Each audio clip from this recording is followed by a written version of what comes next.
¿Cómo andás, Daniel? ¿Qué tal, Jorge? Siempre un gusto estar en tu programa. Igualmente. Bueno, Ya casi me siento parte. Claro, además me escribe seguido, siempre que puede, siempre que no está ayudando a algún nieto, ¿no? A hacer los deberes y cosas por el estilo, ¿no? Está con nosotros, así que nos sentimos muy acompañados, y yo me siento muy acompañado siempre que me escribe y todo. Daniel,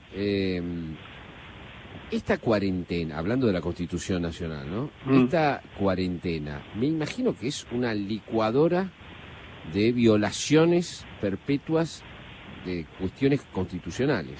Sospecho. Así es. Mira, recién acabo de terminar una participación en un panel que por la celebración del Día de la Constitución hizo la Universidad Nacional Litoral en Santa Fe, que fue donde se reformó además. Me tocó hablar del carácter relativo de los derechos. Los derechos no son absolutos. Es decir, pueden tener límites, pero siempre que esos límites sean razonables. Es decir, que el medio que se elija sea proporcional con el fin que se persigue. Y acá el examen de proporcionalidad tiene que ver con las medidas que se toman y que efectivamente se compadecen con la finalidad que es la protección de la salud de las personas. La lucha contra la emergencia sanitaria, digamos. Y sí, precisamente yo señalaba que hay una catarata de limitaciones que no son razonables. Para ir a una cercana, el tema de la liberación de presos, porque en definitiva también se lo hace bajo el marco de la emergencia. Es decir, de lo que se trata es de proteger a los presos, que es la población que es la más susceptible de adquirir el virus, frente a cárceles con hacinamiento, con malas condiciones de higiene.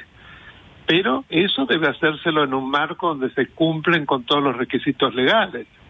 Las instancias judiciales, que se trate de delitos inferiores a 3 años, es decir, ninguno de los personajes que hemos visto, violadores, ladrones a mano armada, narcotraficantes y otras yerbas, también un criminal de lesa humanidad, no entran para nada dentro de ese contexto, todo lo contrario. Entonces, no se ha cumplido el debido proceso, no se ha cumplido con la ley, es irrazonable, por lo tanto inconstitucional, por lo tanto desborda el marco de la emergencia. Y así podríamos seguir con muchas otras, pero no te quiero aburrir. No, me parece muy interesante eso, o sea, vos claro, únicamente con la Constitución en la mano estás viendo que se están violando permanentemente cuestiones. A ver, contame de algunas otras, me interesan realmente, es un tema fascinante. Mira, bueno, hay un marco general que es deplorable. ¿A qué me refiero? Dictado de decretos de necesidad de urgencia que en un origen eran constitucionales y que hoy en día son realmente prácticamente una multiplicación alarmante. Y, por ejemplo, se modificó la ley de emergencia, que se había dictado en noviembre, emergencia en todos los campos que nos podamos imaginar, y se hizo una subdelegación en manos del ministro de Salud. Esto es todo inconstitucional. Y otro tema que tiene que ver con el marco de nuestra república, una república donde está solo gobernando el presidente de la nación. Ha habido una defección de los otros 2 poderes. Entonces, fíjate, presidente toma un exceso de facultades, porque son legislativas que no le corresponden, solo excepcionalmente, se vuelve normal, pero no hay controles, que es la clave para que la Constitución rija durante la emergencia, que siempre debe regir. Sin embargo, estos 2 poderes, de manera absolutamente asombrosa, no funcionan cuando en muchísimos otros países, los 2 países limítrofes más cercanos, Uruguay y Chile, tienen sus 2 poderes judicial y legislativo en pleno funcionamiento. Y con respecto a la libertad de movimientos y todo este tipo de cosas, ¿ahí hay cuestiones inconstitucionales también? ¿O quedan canceladas por el Estado, por el mal mayor, el mal menor, todo ese tipo de cosas? Sí.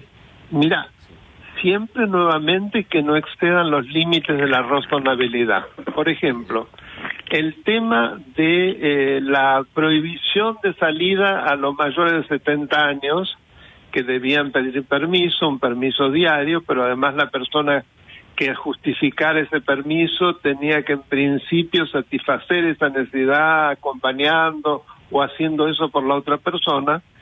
Evidentemente fue una limitación irrazonable porque esa prohibición de la circulación no significaba realmente el cumplimiento de la finalidad de protección. Por el contrario, podía generar serios problemas a la salud mental y psíquica de los mayores adultos. Y un juez de la ciudad, ahí funcionaron los controles, decidió que eso era inconstitucional por motivos mucho más desarrollados que lo que yo te digo, pero fundamentalmente en base a ello. Han habido también a nivel municipal decisiones absolutamente inconstitucionales.